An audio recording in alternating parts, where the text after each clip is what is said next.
32 साल के आतंक के इतिहास में पहली कन्विक्शन। यासीन मलिक को दोषी करार ठहराया गया है टेरर फंडिंग केस में।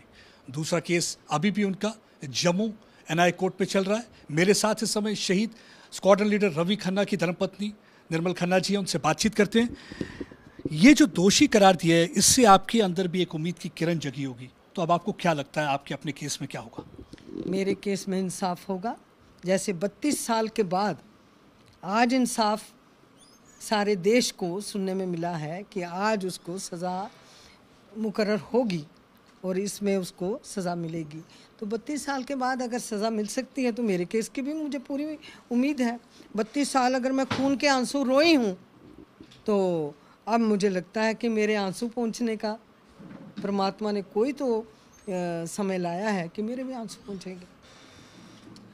दुख होता है जब आप पुरानी सरकारों को देखते हैं, किस तरीके से इंसेंटिवाइजेशन था टेररिज्म पे, किस तरीके से प्रीमियम दिया जाता था सेपरेटिज्म को। दुख होता है आपको उस देख के? जो पिछले बहुत दुख होता है ये बात सोच सोच के कि एक किलर उसको महात्मा गांधी का दर्जा दिया जाता है और एक जो देशभक्त देश की सेवा करने वाला उसको शहादत का दर्जा भी नहीं दिया जाता। 32 साल मुझे लड़ना पड़ा और आपके माध्यम से ही आपको पता है कि मेरे हस्बैंड को शहादत पेंशन मुझे कोर्ट में जाके लड़ के लेनी पड़ी।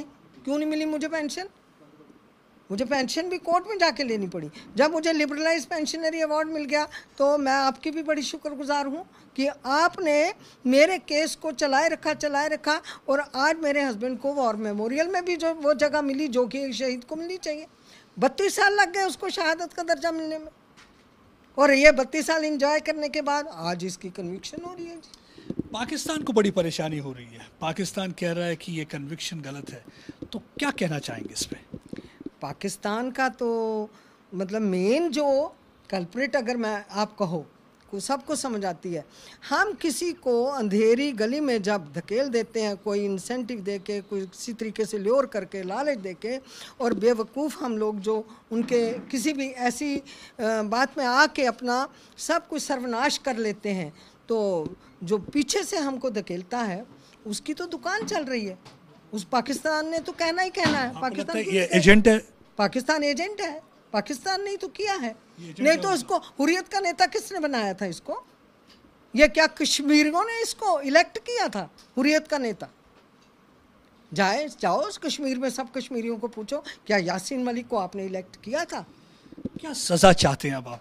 क्योंकि 32 साल जैसे कि आपने कहा कि खून के आंसू रोए हैं, उस आप तपती लो पर बैठे रहे हैं, इंतजार की घड़ियां रही कि आप इंतजार करते रहे एक उस फैसले का जो फाइनली एक फैसला आया है। हालांकि एक केस में आया है, आपको उम्मीद जगी है, तो क्या चाहते हैं कि सजा क्या मिलनी चाहिए? मेरी उस परमात्मा की अदालत में जो 32 साल से गुजारिश रही है, खून का बदला खून, मौत का बदला मौत, बस इससे ज़्यादा क्या कहूँ।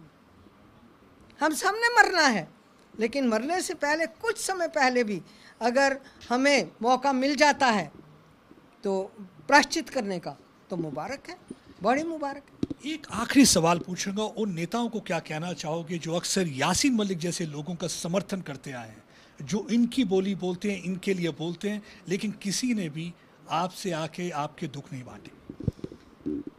मेरा दुख क्यों बांटना था? मैं उनकी बेटी थी, मैं उनकी बहन थी।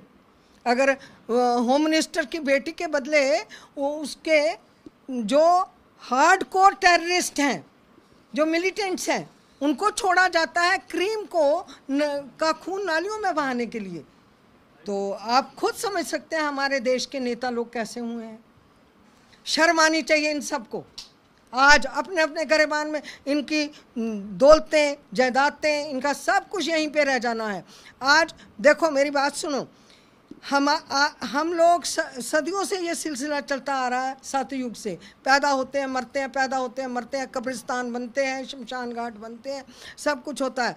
हमारी जो हड्डियां हैं वो मिट्टी में मिलके मिट्टी हो जाती हैं। कब आंधी आती है, कोई हड्डी अपनी ठोकर मार के, पता नहीं राजे महाराजे की, हम कहें जी मैं बहुत बड़ा बादशाह रहा हूँ। अगर मैं जितना जालिम रहा हूँ उतनी ठोकरें मरने के बाद मेरी हड्डियों को भी मिलती हैं। ये कर्मा का काल चक्र जो है ये पूरा होता नजर आ रहा है, और देखिए किस तरीके से ये कह रहे हैं कि उम्मीद की किरण जग चुकी है और उन्हें पूरी उम्मीद है कि इनके वाले केस में भी इंसाफ होगा। इंसाफ की गुहार ये पिछले 32 साल से लगा रही हैं और ये कहती हैं खून का बदला खून, यानी कि आप जैसे कर्म करेंगे वैसे ही कर्म आपको सामने आएंगे।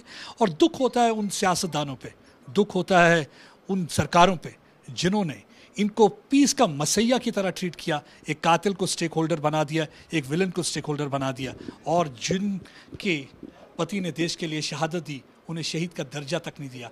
कितनी देर तक इनको लड़ाई लड़नी पड़ी, आखिरकार इन्होंने भी मनवा लिया उनको और फाइनली उस शहीद मेमोरियल पे उनका नाम लिखा गया है। तब इनको बहुत खुशी थी और आज भी इनको उतनी ही खुशी हो रही। प्रदीप जी, मैं लास्ट में एक बात कहना चाहती हूँ।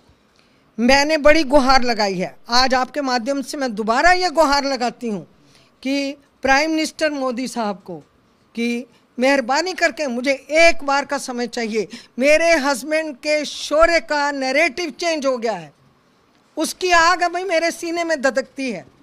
मैं चाहती हूँ, मेरी आप सब के माध्यम से ये गुजारिश है कि मुझे एक मौका दिया जाए, मैं उनको बताऊं और वो इस चीज़ का, इस तथ्य की पुष्टि करें और मेरे हस्बैंड को शौर्य दिया जाए।